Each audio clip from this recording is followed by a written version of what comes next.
You say a lot has been accomplished, but could you maybe give us a couple of bullet points? What exactly has been accomplished?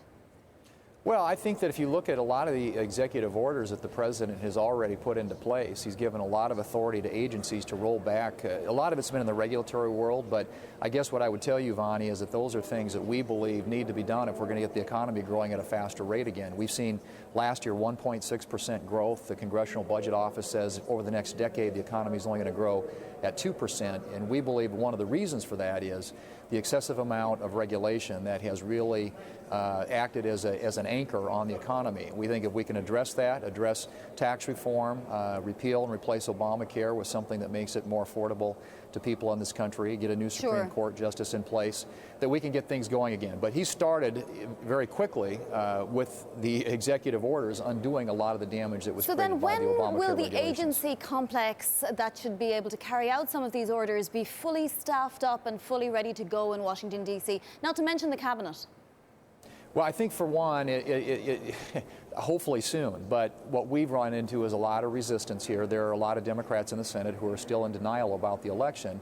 And in order for the president to be able to move forward with that agenda and to work with Congress on the things that we want to do together, he really does need to have his team in place. And right now he's having a hard time, as you mentioned, just getting cabinet people, let alone the sub-cabinet and a lot of the other people in leadership positions.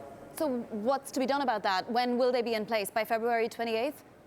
We hope so. I mean, I think right now we're going to confirm a couple today.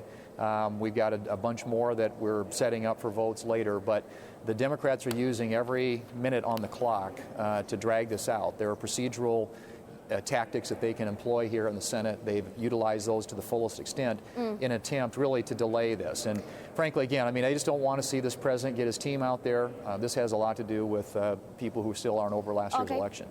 Senate Majority Whip John Cornyn has said that the hard reality, and I'm quoting, is that the border tax is on life support. And basically, another quote, I think we need to look for other options. Does the border tax come into practice or no, Senator? I think that the tax reform and whether or not it incorporates a border tax is still an open question. But tax reform is going to get accomplished in this Congress. We know we've got to do something about it. In terms of the industrialized world, we have the highest tax on business. It's driving businesses out of the United States. It's, we're losing jobs in our economy here. And so we have to reform our tax code to become more competitive in the global marketplace. How that's done is still being discussed and debated. As you know, the proposal in the House has a border adjustability feature, which has, at least right now, a lot of skeptics in the United States Senate. But I give them credit for being bold. They're looking at outside-the-box alternatives. Well, what do you say should happen? Do you believe in a border tax? Well, I'm looking at it. I have concerns about whether it's WTO compliant, how it would impact consumer prices in this country if you don't see the currency appreciation that's being predicted would happen. But frankly, there are a lot of merits to what the House has put forward, and it's got an immediate expensing provision that I think that businesses would find very attractive.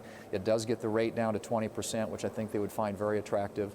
Capital gains rates get reduced. So there are a lot of things about this that I think businesses, if they look at it in its totality, are going to like. Border adjustability is a new concept, at least in our country. It's VATs have been employed a lot of other places around the world, but we're all looking at it. I'm keeping an open mind about it and trying to determine what the impacts on our economy would be. Okay, well, the whip isn't as optimistic as you.